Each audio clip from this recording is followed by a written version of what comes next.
Senhoras e senhores ouvintes, estamos mais uma vez nós aqui reunidos na Rádio SEAC para iniciar mais um SEAC no Lar. O SEAC no Lar é o Evangelho no Lar que vocês podem fazer conosco. Nós fazemos todas as quartas-feiras nesse horário das 18h30 e cada vez que nós temos, na semana nós temos as pessoas, os palestrantes, os nossos convidados diferentes aqui. Hoje estamos eu, Antônio de Melo, e o Paulo. Na técnica nós temos o Matheus para mais uma abertura de nosso Evangelho no Lar, que é o programa SEAC no Lar, apresentando ao vivo aqui pelo Facebook e também pelo YouTube. E então nós damos boa noite aos nossos ouvintes, que sejam bem-vindos e que possamos abrir a nossa programação com uma oração. Então eu já vou pedir já para o Paulo Barbosa, que está aqui do meu lado, para que ele comece o nosso programa com uma oração, como a gente faz com todas as atividades aqui no Centro Espírita Amor e Caridade, que fica em Bauru, no estado de São Paulo. Boa noite, Paulo, e damos início, então, ao nosso SEAC no Lar. Vamos lá, boa noite, Antônio, boa noite, Matheus, boa noite aí o pessoal que nos acompanha. Então vamos aí elevar nossos pensamentos, buscar a figura do nosso Mestre, Jesus, que tanto nos trouxe conhecimento, tanto nos trouxe lições valiosas para que a gente possa refletir, para progredir, para crescer, para amadurecer como espíritos imortais que somos. Que a gente então tenha aí bons momentos de estudo, de reflexões, de entendimento, pedindo aí a inspiração do mais alto, para que as ideias sejam claras e a nossa compreensão seja pronta, para que a gente possa já entender e começar a praticar aquilo que a gente ouve e que faz sentido, não só nos nossos ouvidos, mas também nos nossos corações. Temos então um bom estudo e que assim seja. O SEAC no Lar, para quem já nos acompanha, já sabe o que é. No entanto, nós temos sempre novos ouvintes, novas pessoas que querem nos acompanhar no SEAC no Lar. Então, sempre vale uma explicaçãozinha, sem muito perder de tempo, do que é o Evangelho no Lar, porque o SEAC no Lar é o Evangelho no Lar. Evangelho no Lar é como nós dissemos, no lar. Então, é no seu lar, no nosso lar. Aqui nós estamos no estúdio da Rádio SEAC para fazer com vocês o Evangelho no Lar. Não há necessidade de vocês fazerem o Evangelho no Lar exatamente nesse dia. Nós aqui seríamos mais um guia, um acompanhamento para o SEAC, para o Evangelho no Lar que vocês fariam em suas casas. O Evangelho no Lar é o seguinte: em um dia da semana, a gente se reúne, ou seja, os familiares se reúnem da casa e eles todos concordam naquele horário e naquele dia. Então passa a ser aquele dia, aquele horário reservado para o Evangelho no Lar. É simples de fazer, basta pegar um livro que tenha uma mensagem edificante qualquer. Nós aqui usamos este livro aqui, no momento, Vinha de Luz, que é do Espírito Emmanuel, psicografia de Francisco Cândido Xavier. É apenas uma sugestão. Quem não quiser nos acompanhar, nós estamos na lição 176 já, porque semanalmente a gente estuda uma lição. Então, nós já temos há um tempo o programa no ar, e então nós estamos já na 176 desse livro, Vinha de Luz. É só isso. O que mais de resto de recomendação que a gente dá? É reservar esse horário para isso. Então, desliga celular, desliga telefone e desliga a campainha também. Há pessoas que chegarem nessa hora, convida elas para irem fazer o Evangelho junto com a gente. E fazer toda semana no mesmo horário. Esse horário, como nós já dissemos, é opcional e escolhido pela própria pessoa ou pela própria família, um consenso em geral, né? Uma garrafa de água, uma jarra de água, aquela água que serve para beber, pode ser gelada, pode ser água fresca, o importante é que seja água potável, pode ser mineral ou pode ser do pote. Deixa de lado ali, para no final, todos nós que participamos, a gente bebe dessa água, e essa água ela é chamada de fluidificada. O que é isso? Ela é energizada pela espiritualidade que está nos acompanhando enquanto fazemos o SEAC no lar ou o Evangelho no lar de cada casa, de cada um, de cada grupo. E então é uma coisa bem simples, assim, sem pedir muito, não precisa ser de 1 hora como o nosso é de 1 hora, mas pode ser menos, o consenso é geral. O importante é não se alugar muito, não discutir coisa fora do tema que foi escolhido e não falar nem de política, nem de futebol, não é hora para isso, não é conversa, conversa amigável, assim como se fosse visita, né? Hora de lazer. É uma hora de estudo do Evangelho. Esse Evangelho, como nós já dissemos, é uma leitura edificante qualquer. E repetimos, nós escolhemos a questão não é questão, é a lição de número 176 do livro Vinha de Luz, que é intitulada O Caminho, e tem uma observação do Emmanuel feita de um trechinho do Evangelho. Esse trechinho é o seguinte: eu sou o caminho. Foi Jesus que disse isso. Está em João 14:6. Há muita gente acreditando ainda na Terra que o cristianismo seja uma panaceia como tantas para a salvação das almas. Para essa casta de crentes, a vida humana é um processo de gozar o possível no corpo da carne, conservando-se a luz da fé para as ocasiões de sofrimento irremediável. A decadência na carne procura-se o aconchego nos templos. Veio a morte de pessoas amadas, ouve-se uma ou outra pregação que auxilia a descida de lágrimas. Há desastres, dobram-se os joelhos por alguns minutos e aguarda-se a intervenção celeste. Usa-se a oração em momentos excepcionais, a maneira de pomada miraculosa. Somente aconselhável a pele em ocasiões de ferimentos graves. A maioria dos estudantes do Evangelho parece esquecer que o Senhor se nos revelou como o caminho. Não se compreende estrada sem proveito. Aceitar a tutela de Jesus é marchar em companhia dele.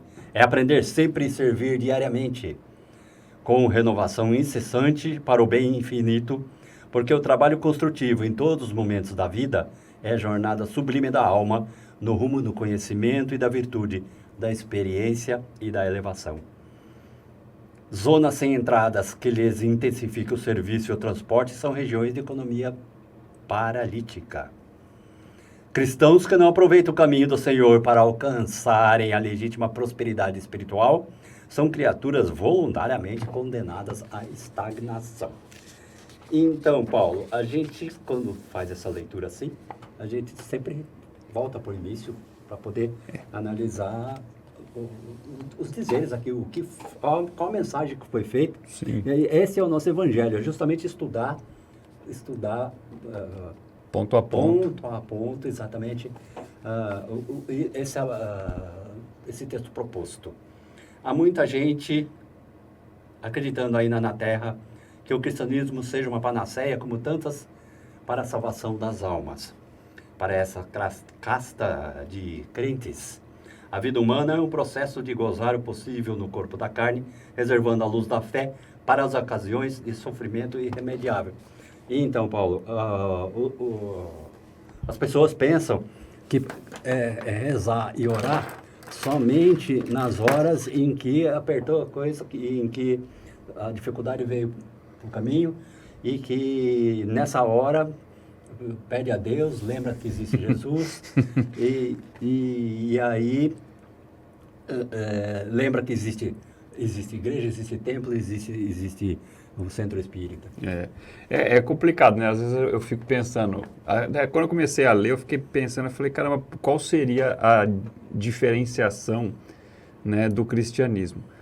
E de fato, né, lembrar quando a coisa está apertando, é quase que o normal, o automático, né? A gente, agora eu perdi o emprego, eu vou pedir a Deus para me colocar. Logicamente que isso também faz parte. Quando a coisa aperta, a gente de fato procura o socorro. O que a gente vai vendo depois, conforme vai estudando um pouquinho mais a mensagem que Jesus deixa, é que quanto mais a gente se mantiver em contato com o nosso lado espiritual, mais a gente vai estar com a mente, mais a gente vai estar com a situação mais favorável para que a gente também encontre opções de escolhas que vão nos ajudar, nos auxiliar, vão nos ser mais favoráveis. Porque lembrar só a hora que a coisa está pegando, aí é que nem queria apagar incêndio, né, gente? O que a gente tem que fazer é prevenir que o incêndio aconteça. Então, se tem gente que ainda acha que o cristianismo é só mais uma vertente para salvar a alma, está vendo a coisa de uma maneira muito superficial. Porque se a gente se aprofunda um pouco mais entendendo a mensagem que o governador do planeta veio trazer para a gente vai entender que aquilo tem um pouco mais de conteúdo, né? Vai ter um pouco mais de coisas a dizer para a gente no nosso dia a dia. Não à toa o título desse texto é o caminho, né? E a gente vai entender o porquê ao longo desse estudo. Então, assim, a gente não pode ter essa abordagem superficial. A gente tem que tentar entender um pouco mais a fundo o que foi por que Jesus falou que ele é o caminho? O que isso quer dizer? Então, aí a gente vai começando a entender que tem alguma coisa além de só uma religião ou algumas denominações que seguem o exemplo que Jesus deixou. Então, devagarzinho, a gente vai começando a se aprofundar e vai entendendo que, né, não é só no aperto que a gente vai poder estar com Jesus. A gente pode estar com Jesus ou com a nossa conexão com o mais alto a todo instante, né? E então, veio a morte de pessoas amadas, ouve-se uma ou outra pregação que auxilia a descida de lágrimas momentâneas. Isso quer dizer o quê? Morreu alguém, vem lá um pároco, um pastor, alguém, até um espírita mesmo, e começa a ficar do lado ali no velório, ele falando. Quer dizer, lembrou que existe aquele irmão que é cristão no sentido dele ser espírita, ou pastor, ou católico, e lembrou dessa hora de chamar alguém para ver. Antes disso, não estava precisando, não está se importando, né, com nada, e também não frequenta, e não vai atrás, e não procura se informar, culturalmente se valer de leituras, de aprendizados, né? Assistir uma palestra espírita já é um aprendizado, um começo de aprendizado. Quantos que vêm pela primeira vez num centro espírita se informam do que é o espiritismo através simplesmente assistindo a palestra? Depois é que ele vai se interessar, começar a ler o livro, começa a participar de outras reuniões, outras atividades, e os amigos já vão informando isso, aquilo. Mas no começo é sempre assim, o interesse em vir e querer aprender, e não ficar procurando só na hora em que alguém ficou doente, agora lembra que Deus existe, né? É que eu falo, que nem no caso do amigo, do familiar que retorna ao plano espiritual, logicamente que, agora nessa hora que lembra, né? Mas é que nessas horas também precisa lembrar. O que a gente está querendo mostrar aqui é que, assim, quanto mais a gente permanece conectado com aquilo que a gente já começou a entender, que é um caminho que a gente quer trilhar, que é o caminho que a gente quer caminhar, mais a gente vai começar a ter as escolhas do nosso dia a dia pautadas por aqueles ideais que a gente começa a ter contato e começam a fazer um sentido diferente. Se a pessoa vem, por exemplo, aqui no centro, ou vai à igreja ou ao templo e começa simplesmente a ir aos cultos, às palestras ou à missa, vai lá, ouve lá o que a pessoa lá fala, o padre, o pastor ou palestrante, volta para casa, fala, nossa, hoje eu ouvi umas ideias muito boas, tudo, e fica só nisso, de fato ele vai parecer mais uma panaceia para salvar a alma.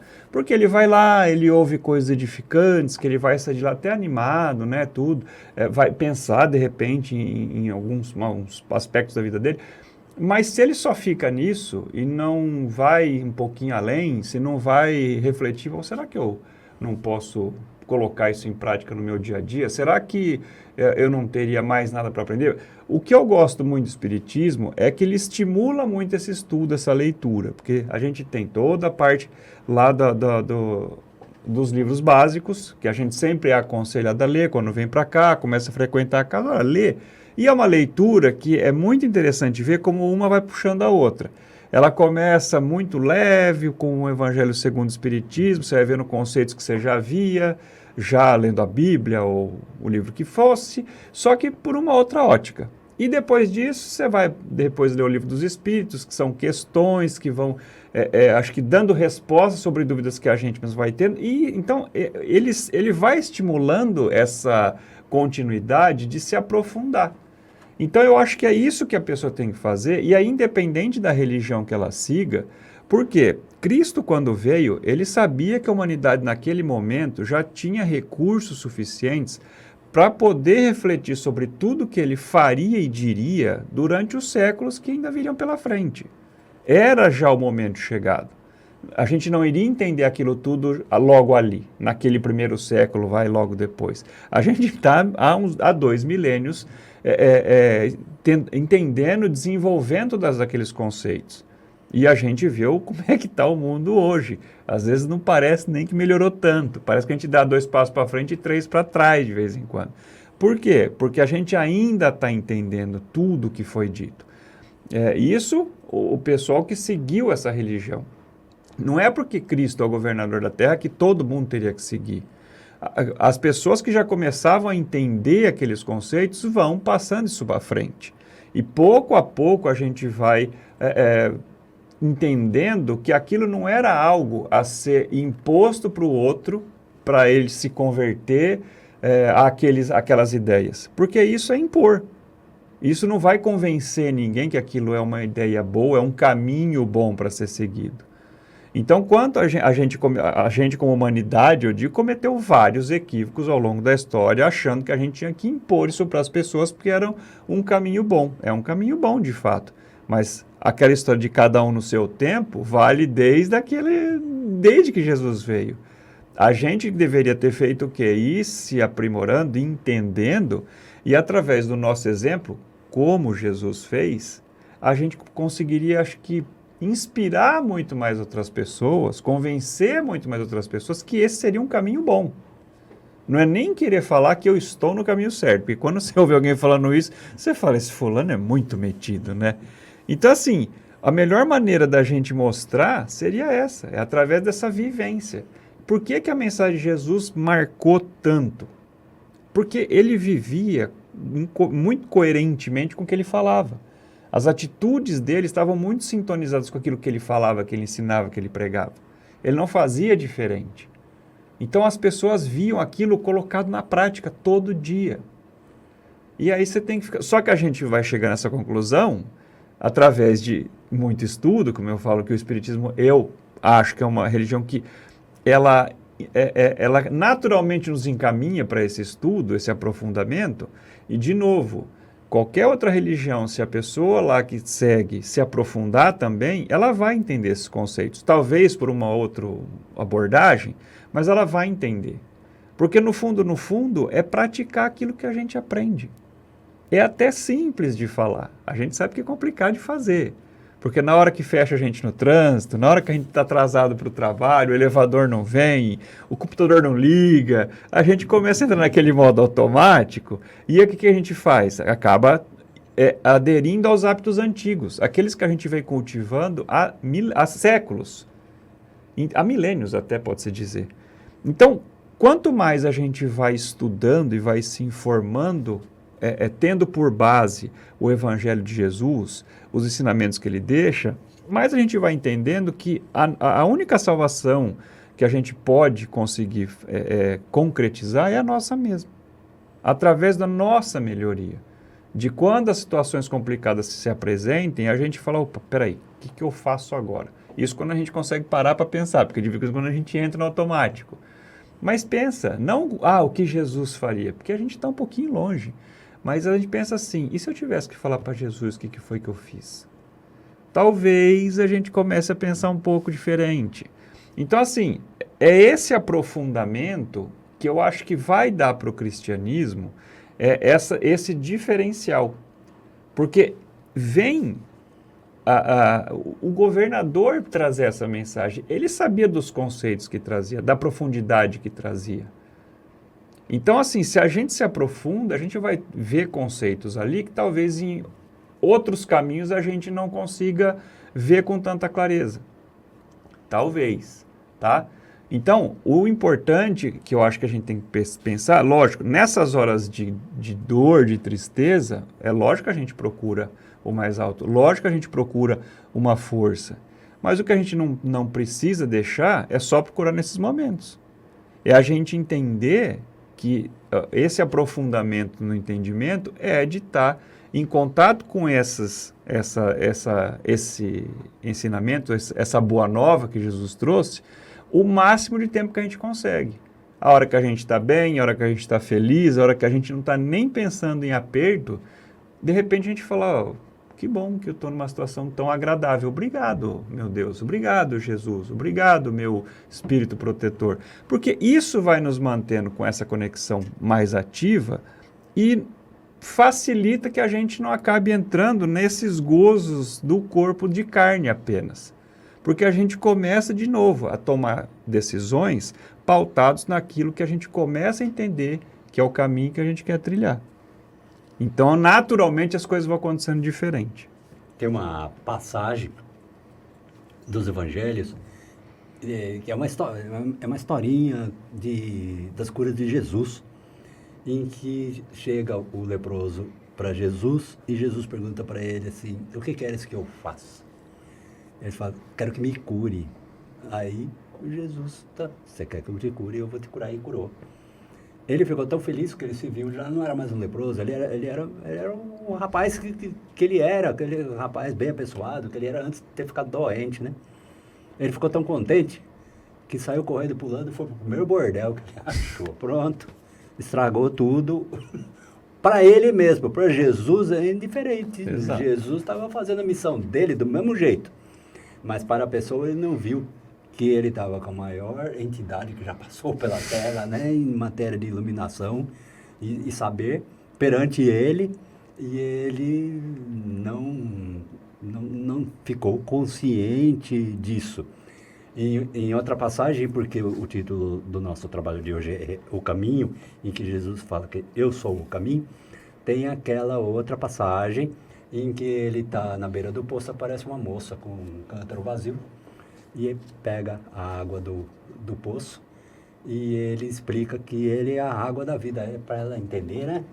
Coitada, para ela entender o que ele estava falando. Ela não fazia ideia de que estava ali a maior entidade, alguém, né? Um anjo vindo do céu, um anjo superlativo ali, que estava ali do lado dela. E coisas que a humanidade, você imagina você ter Jesus do seu lado. Ela teve. Ela teve. Um privilégio. Um privilégio tremendo, mas o entendimento dela, ela ficou assim, o que será que ele quis dizer com esse negócio que eu sou a água e você não terá sede, né? Se você me seguir, não terá sede. O Jesus, ele não falava assim, não impunha. Eu sou o caminho e não impunha, você tem que vir. Você é obrigado a vir, eu vou te arrastar. Não, nada disso. Ele convidava. Ele fala assim, vá e não peques mais, para não te suceda algo pior. E deixava a pessoa ir. Quer ficar do meu lado, você fica. Agora, se você quer ir, você vai. Mas não peques mais. Senão, vai acontecer algo ainda pior do que era a situação que você estava quando houve a intervenção dele, né? Então, ele não forçava nada. Ele era e é um sábio muito grande, sabe lidar com as pessoas, sabia lidar com a sua missão e com o que ele estava pregando. Ele falava e as pessoas aceitavam de bom grado. Se não aceitasse, se não compreendesse nada, ele deixava que com o tempo... Exatamente. Com o tempo a pessoa ia... Exatamente. Aquela história de cada um tem seu tempo, que era uma expressão que me incomodava um pouco, parecia que ela era muito comodista. Até que um dia, e é o que eu falo, é só estudando que a gente vai entendendo certas coisas, né? Você vai fazendo um curso aqui, vê palestra, vê uma série de vídeos que eu falo hoje em dia, você entrar no YouTube, você acha muita coisa, muito material para estudo, de muita gente que já estudou muito mais do que a gente, tem muito conteúdo a trazer. E o tempo, de fato, cada um tem o seu. A questão é que quanto mais a gente vai estudando, vai entendendo, a gente vai vendo que a responsabilidade do tempo que a gente tem é nossa. Então, se a gente pensa que, não, na próxima encarnação eu vejo isso, você pode. Não tem problema. O que a gente vai percebendo quando vai entendendo isso é que esse tempo que eu estou deixando para o próximo, ele pode custar caro. E uma vez eu estava pensando, né, mas como que eu podia entender isso, né? Aí eu pensei, falei, olha, é a mesma coisa que eu estou na classe, na série tal, e tenho lá meus amigos, lá o Antônio, o Matheus, a gente faz a nossa turminha lá e é tudo grudado. Tudo que a gente faz junto, vai pro recreio junto, vai fazer trabalho da escola junto, apresenta junto.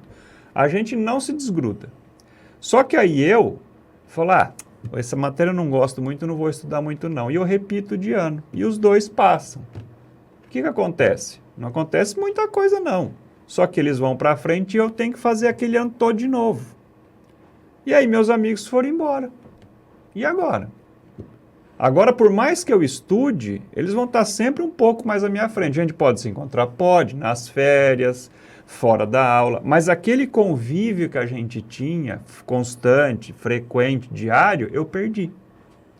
Então, a gente tem que se preocupar, sim, com o uso que a gente dá com o tempo, porque às vezes a gente pode ficar distante de pessoas que hoje não tão próximas da gente ainda, não por conta de programações reencarnatórias.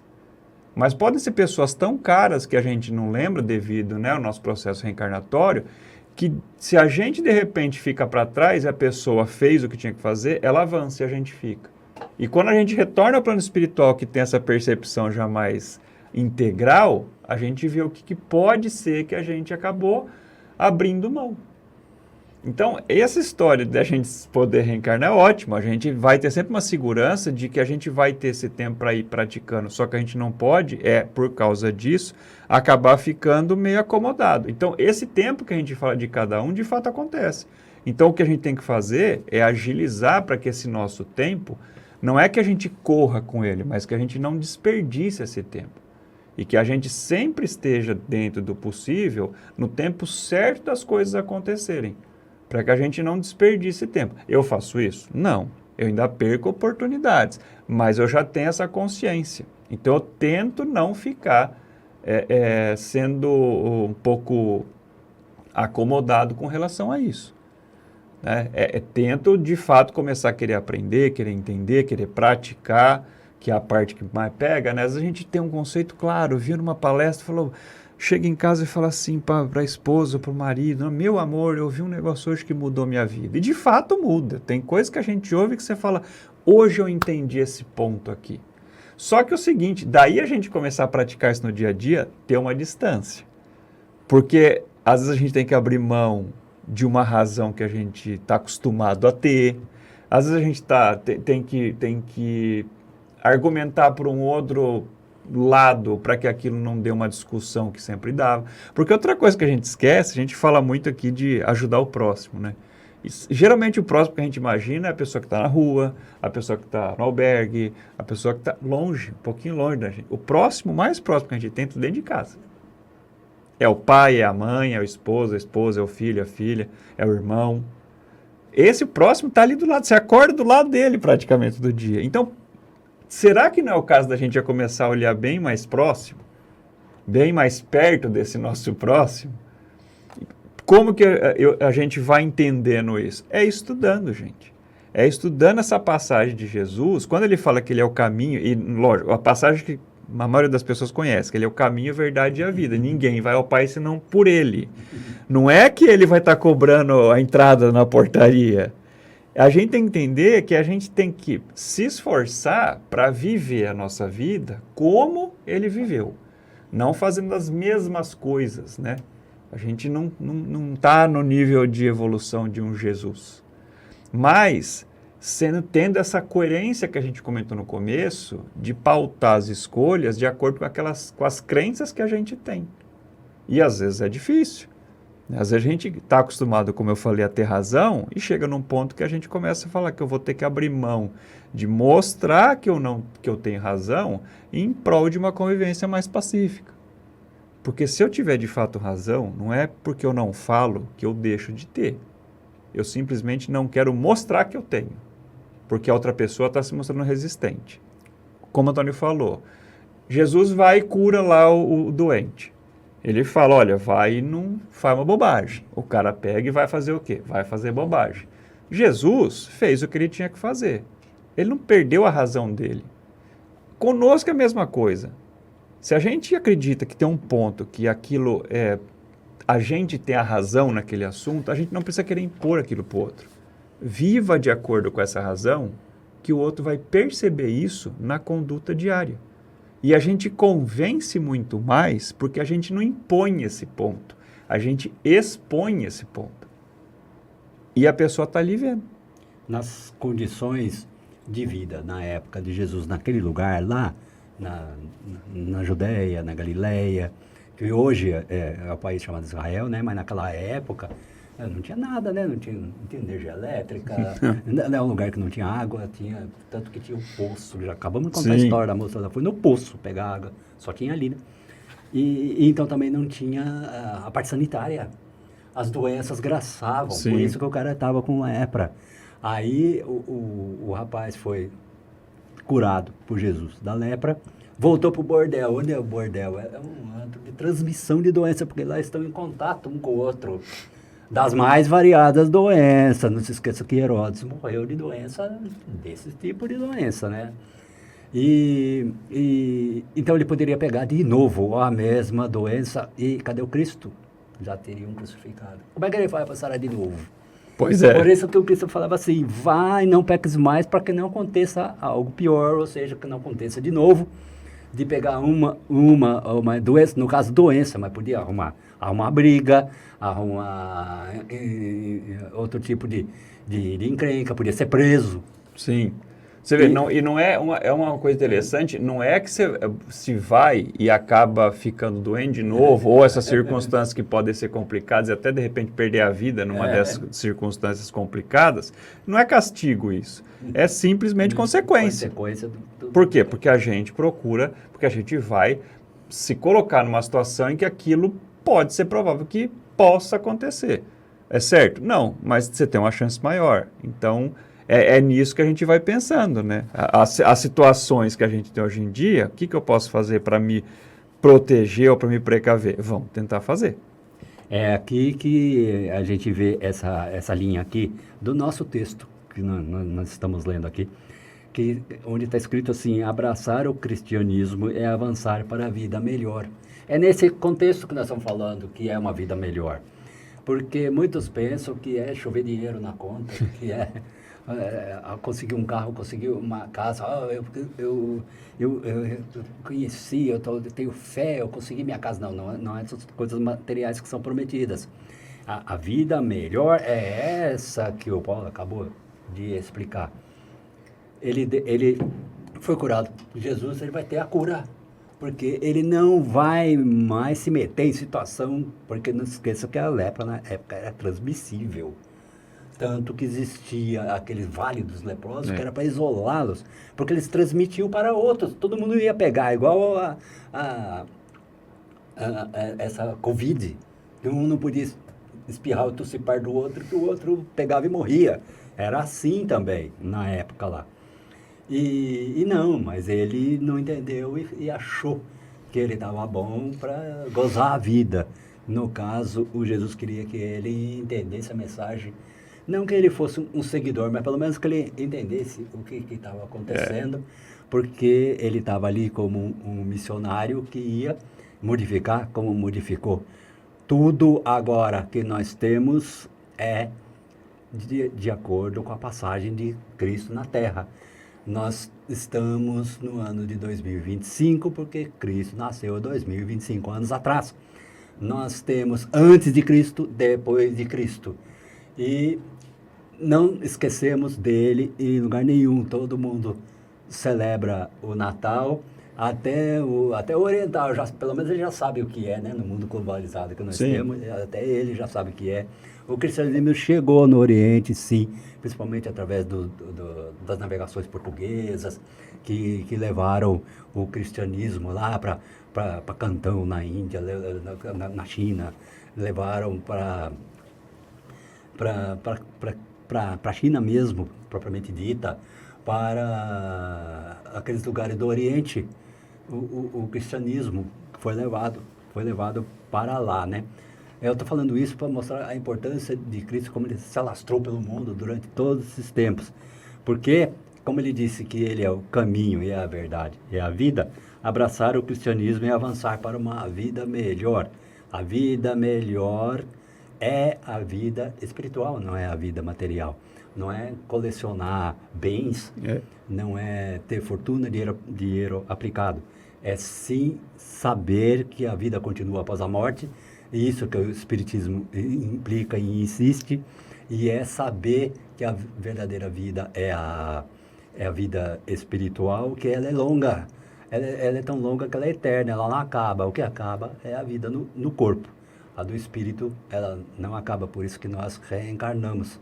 Adquirimos nosso corpo, um outro corpo, porque nós não morremos.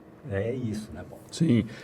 Esse conceito de vida melhor, de fato, é bom a gente sempre lembrar, porque às vezes a pessoa pode confundir, né?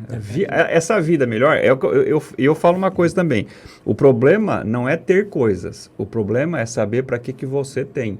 E outra, para que você adquiriu. Porque se adquirir a coisa em si for o seu objetivo, talvez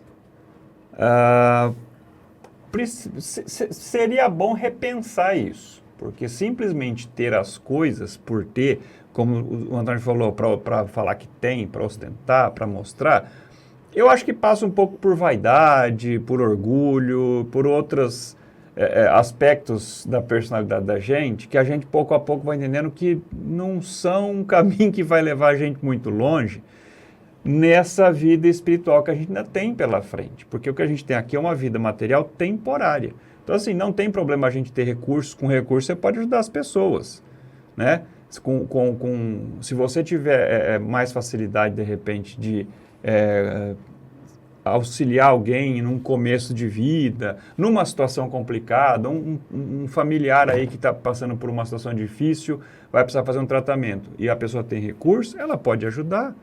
E isso faz parte também. Por quê? Esse desapego de poder dispor daquilo que se tem para ajudar uma outra pessoa é um aprendizado já de como usar os recursos materiais que a gente tem aqui. Então a pessoa vai entendendo o uso daquilo. Então ela começa a entender que, poxa, se eu tiver condições, e lógico, você não precisa ser um bilionário para fazer isso, mas não tem problema em você ter condições de ter a possibilidade de auxiliar as pessoas quando for preciso, sabendo que é para isso que você tem aquelas condições, sabendo que de hoje para amanhã você pode ficar sem elas, e se você tiver essa consciência de falar assim, e mesmo assim vou continuar, ok. A gente tem que aprender a lidar com a matéria, a gente tem que aprender a lidar com as sensações que a matéria passa para a gente, porque se a gente bobear um pouquinho, a gente perde o passo. Então, essa vida melhor que o Antônio falou, exatamente, é essa preocupação que a gente tem que ter.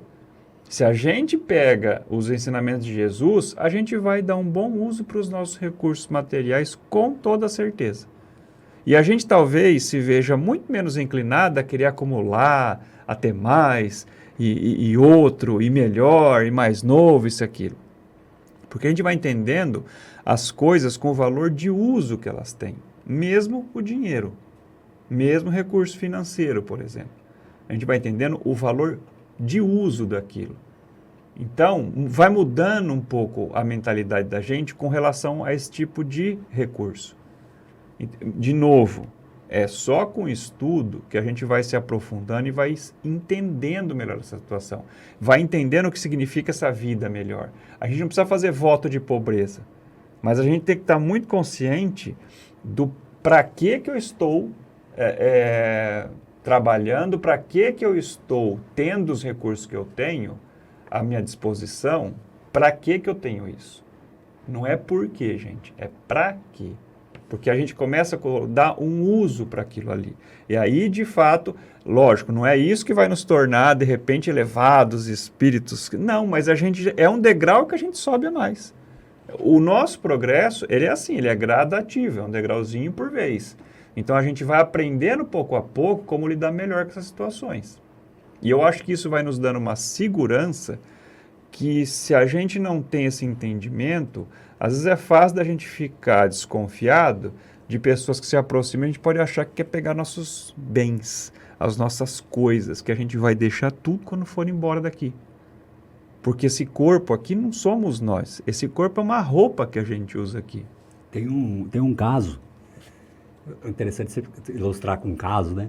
Eu não sei se está aí o Porquê da Vida de Leon Denis ou na Revista Espírita. Eu posso procurar e verificar onde eu vi essa historinha. Mas o que vale é mais a historinha. E essa historinha é a seguinte: numa reunião em que foi evocado um espírito, apareceu o espírito de uma rainha.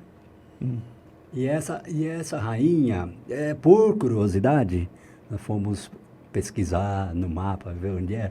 Atualmente seria, porque a divisão geográfica da época dela era mais ou menos o século XVII que ela viveu. Era diferente do que a divisão de agora, Sim. né? Seria mais ou menos o norte de Bangladesh e Myanmar. Aqui, eu lembrei até de um filme que o Will Brynner fez, que ele era o príncipe do Sião. Ah, sim. Era naquela região ali que ela viveu como rainha. E ela foi evocada e apareceu na reunião mediúnica. E ela falava assim: como assim? Você acha que eu vou dirigir palavra a vocês? Vocês não se ajoelharam perante mim. Como vocês estão tratando? Vocês não sabem se portar perante uma rainha? E foi com essas conversas assim. Ela estava exigindo o respeito de rainha, mas ela se achava ainda. Quanto tempo fazia, mais de século que ela tinha morrido, ela não conseguia saber ou se conscientizar de que ela não tinha mais nada daquilo. Onde estão? Ela falava. Que lugar é esse aqui? Como vocês ousam dirigir a palavra a mim sem pedir uma audiência? E onde estão meus criados, minhas amas? Onde elas estão? Eu não estou vendo. Porque ela tinha morrido, ela não era mais rainha e não admitia isso. Quanto tempo ela ia demorar para ter a conscientização que ela não era mais aquilo? Porque ela viveu a vida como rainha, tratada daquele jeito, com as pessoas se ajoelhavam para falar para ela. Ela tinha que ficar o trono dela era mais alto, todas as pessoas tinham que ser mais baixo, ela tinha que ser mais alta que todo mundo. E depois, na reunião mediúnica, ele falou: eu não vou falar com vocês vocês são plebe, né? Não vou falar com vocês não pediram audiência para mim. A pessoa Olha que dificuldade para ela se achar no mundo espiritual, em que ela não era mais rainha, ela não era mais rainha de lugar nenhum. Não mandava nada, não tinha amas, não tinha mordomos, não tinha primeiro-ministro, não tinha mais nada, ela não tinha mais nada. E é isso, é para ilustrar com essa história. Mas, apesar de tudo isso, como é que ela respondeu quando foi evocada? É porque a situação dela já estava, ela já estava sendo mantida por mentores. Foram os mentores que arrastaram ela para a reunião mediúnica. Sim. Ela obedeceu. Isso quer dizer o quê? Que ela tinha mesmo, não tinha mesmo mais aquele poder real dela que ela tinha, porque no mundo espiritual não existe o mesmo reino que ela reinava antes. Aí né? o que conta é outra nobreza que vai então, contar. o que vai acontecer com ela? Ela vai passar por um processo em que ela vai ter que se achar, em outros termos, né? Se reencontrar, na verdade. Mas aí, por isso que eu falo, a gente tem que saber das coisas, porque senão a gente se apega àquela situação passageira que a gente está. Hoje eu estou Paulo. Eu não sou Paulo. Hoje eu estou Paulo. O Antônio está Antônio. Porque quando esse corpo acabar, o Paulo fica aqui. Mas o espírito que anima esse corpo, que tem o nome de Paulo, permanece. E vai continuar a sua caminhada, vai continuar o seu caminho. Então, essa personagem que o Antônio trouxe, ela se apegou tanto, porque a vida é confortável, né? Vida de nobreza ali, todo mundo te servindo, é fácil se acostumar com coisa assim. E por isso que a gente deve estar muito atento sempre a esse tipo de conforto que os bens materiais nos dão. Por isso que eu falei, a gente tem que aprender a lidar com as sensações que a matéria passa para a gente. Tem gente que se acostuma com o conforto, com o luxo, com a comida, com a bebida, com o sexo, com drogas. Por quê? São as sensações que essas coisas materiais que fazem o corpo ter a sensação, e o espírito percebe através do perispírito e gosta disso. O problema é que a gente, quando gosta demais, não pensa o que está fazendo e acaba ficando escravo dessas sensações. É onde a gente acaba tomando caminhos como esse, que quando vem a realidade se impor, a gente não aceita. E fica achando ainda que é aquela personagem lá de trás. E quantas pessoas ficam dependentes das posses que têm? Quantas pessoas deixam de ter uma vida melhor, de aproveitar de fato essa vida? Né, de ver lugares, conhecer pessoas, praticar o bem para quem estiver precisando, porque ficam ali cercando aquele mundinho que elas aparentemente controlam naqueles dias. Vai chegar uma hora que vão partir, tudo vai ficar aqui. Então, assim, essa vida melhor, a gente tem que analisar muito bem o que seria isso. E cada um tem que fazer a sua reflexão. Porque a gente até pode falar conceitos gerais que não é a vida material, é a vida espiritual. Mas cada um vai entender isso com a sua realidade. Cada um vai ter que ver o que de fato é essa vida melhor. Por isso que é tão importante a gente ter esses estudos frequentes. É por isso que eu falei que é importante a gente estar sempre mantendo essa sintonia com o plano espiritual através de uma palestra, de um vídeo, de uma aula, de um curso, porque isso vai facilitando para que a gente se mantenha nessa posição de fazer reflexões e vai tirando conclusões das coisas que a gente está pensando.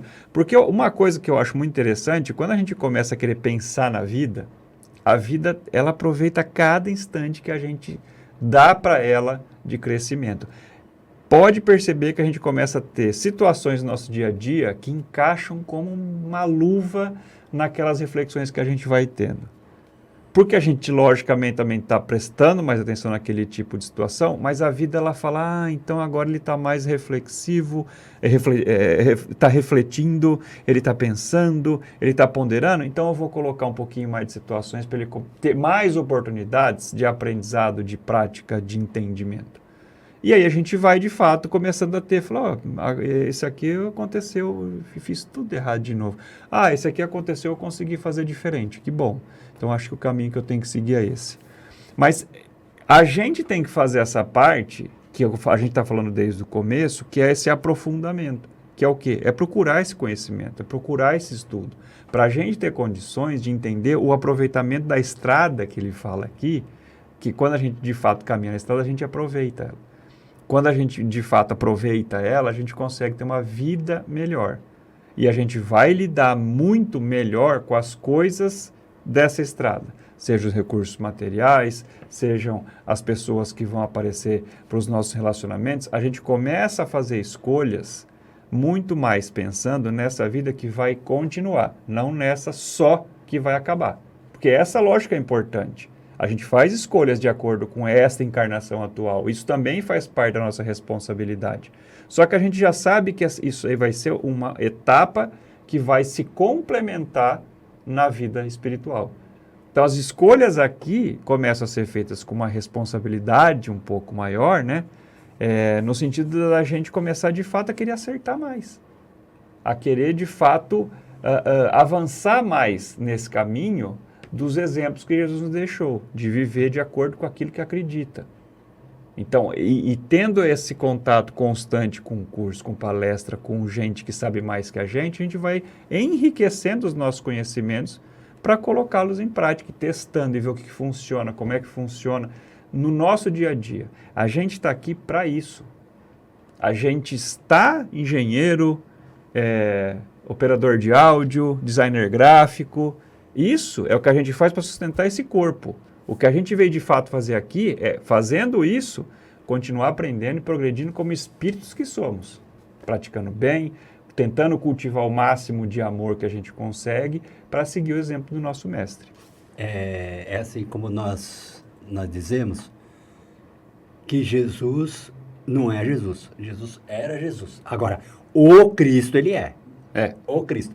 E tem o O na frente, né? É o Cristo, que é a alcunha dele, porque Cristo quer dizer que é o Espírito iluminado, superior, governador de planetas, de astros, de nebulosas, do universo. No universo, gente altamente graduada do universo.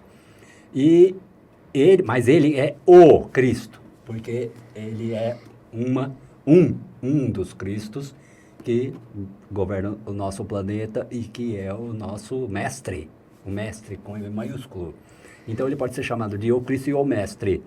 Mas Jesus, ele era, porque tá no próprio Evangelho. Maria teve um filho de José, filho de José e Maria, foi batizado com o nome de Jesus. Quando isso? Dizem que foi 33 anos de idade. Deve ter sido mais ou menos, exatamente. Mas não deixa de ser o Cristo. Agora, não, ele não deixou de ser o Cristo. Mas o que eu quero dizer é o seguinte, é a personalidade dele enquanto ele estava encarnado. Isso acontece com todo mundo.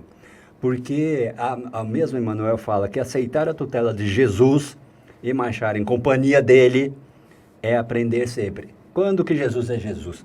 Quando está se referindo ao ensino, a matéria que ele deixou para nós estudarmos aqui na Terra. Aí ele é Jesus. Assim como ser ou não ser, essa questão é de Shakespeare, mas Shakespeare não é mais Shakespeare, ele já morreu há 600 anos, então ele é um espírito, assim como André Luiz, ele não era André Luiz. Nós não sabemos direito, uns falam, mas especulam que ele era, esse ou que ele era aquele, porque André Luiz é o nome do espírito e não o CPF dele, quando estava aqui na última encarnação. É exatamente isso. O Matheus está sinalizando para a gente que a gente já está chegando no fim. Quantos minutos ainda temos? 6 minutos. 6 minutos dá para ainda para a gente concluir, chegar no final do nosso Evangelho no Lar. Não se esqueçam da água, né? Da água fluidificada. O Paulo já foi mais esperto, ele trouxe o copinho dele aqui, né? A gente vai sair catando água aqui, mas é porque a gente sabe que a água fluidificada está aqui no SEAC sempre com a gente. Então aqui a gente não se preocupa muito, mas aí é só pôr a jarra do lado aí.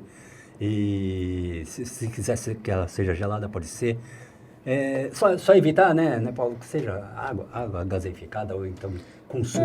Acho que quanto mais natural, melhor. Quanto mais natural, melhor, porque é a água que é o condutor universal, né? Isso. Qualquer outro elemento lá pode ter alguém que não tolere, por exemplo, você coloca um suco, um alimento lácteo ali, vai ser colocado a fluidificação, ele vai tomar, mas ele tem alergia a coisas lácteas. Então, é água. A água serve para todo mundo. É mais fácil, né, gente? É só ir lá no filtro e pegar um pouquinho. E pegar um pouquinho. E E aí, os cristãos que não aproveitam o caminho do Senhor para alcançar a legítima prosperidade espiritual são criaturas voluntariamente condenadas à estagnação. É como o Paulo falou. O estudante que não estudou a matéria, a estagnação é ficar parado, né? Ele vai ficar parado, os outros vão avançar. O espírito retrograda, não. O espírito não vai desmarchar, ele não vai virar pó nas cavernas de novo. Ele vai ficar parado, os outros vão avançar. Quando vê, os outros estão diplomados já, e ele falta muito ainda para ele estudar e conseguir o diploma que ele tanto almeja. Enquanto isso, os outros já estão até com escritório, seu escritório de advocacia, ou laboratório, ou consultório de medicina, tudo, e ele ainda está lá para trás. Então, ele não teve retrocesso, ele teve estagnação. Exatamente, ele para lá e fica lá. Eu acho que o finalzinho aqui, ele fala de uma maneira que fica muito clara mesmo. O segredo disso aqui tudo é caminhar. Caminhar a estrada. O caminho só se apresenta quando a gente começa a caminhar. Se a gente ficar parado, o caminho nunca acontece. Então, o que a gente tem que fazer é trabalhar, minha gente. É pegar o que a gente já sabe, começar a praticar e buscar mais conhecimento e buscar mais informação e colocar isso no nosso dia a dia. O segredo é esse. É trabalhoso, mas o caminho seria esse. Foi o que Jesus exemplificou e é o que a gente pode começar fazendo. E com certeza a gente vai tendo observações e aprendizados que vão levando a outros, e nisso a gente vai fazendo esse aprofundamento que a gente comentou. Então não vamos, como ele disse aqui no finalzinho, ficar condenados à estagnação. Vamos nos manter em movimento e avançar sempre. Então, Paulo, vamos agradecer, eu agradeço a presença dele, e do Matheus aqui na nossa técnica, e eu vou pedir então para o Paulo encerrar para nós mais um SEAC no Lar, convidando para que na semana que vem, na quarta-feira, mais uma vez, a gente possa fazer junto o SEAC no Lar. E a pessoa vocês que estão nos assistindo, têm a liberdade de fazer como foi ensinado no começo do programa. Querem fazer, não pode ser hoje, pode ser quer fazer outro dia, faz. Não quer nos acompanhar nesse livro, pode acompanhar em outro livro. Não pode assistir agora, você pode marcar, vai ficar gravado no YouTube, assiste a hora que puder, né? Exato. Então, estamos aí, agradecemos pela audiência, agradecemos pela sua presença e deixo agora, para nos despedir, o Paulo Barbosa. Paulo, muito obrigado por tudo. Matheus, obrigado. Então, vamos aí muito agradecidos por tanta informação, por tanta informação que a gente pode ter para praticar, para colocar no nosso dia a dia, desse ensinamento, desse exemplo de vida que a gente teve do nosso mestre. Que a gente possa, então, refletir sobre isso e possa, no nosso dia a dia, fazer escolhas diferentes, pensando no caminho que a gente quer seguir daqui para frente, nas escolhas que a gente vai fazer, aonde que elas vão nos levar, se é aonde de fato nós queremos chegar. Que a gente possa então sempre ter no rumo a visão de Jesus e que a gente siga Ele através dessa estrada de escolhas que possam nos manter na direção dessa luz que nos inspira e nos convida sempre a nos manter em movimento, caminhando, trabalhando e evoluindo. Muito obrigado, que seja sempre feita a vontade de Deus em nossas vidas e que assim seja.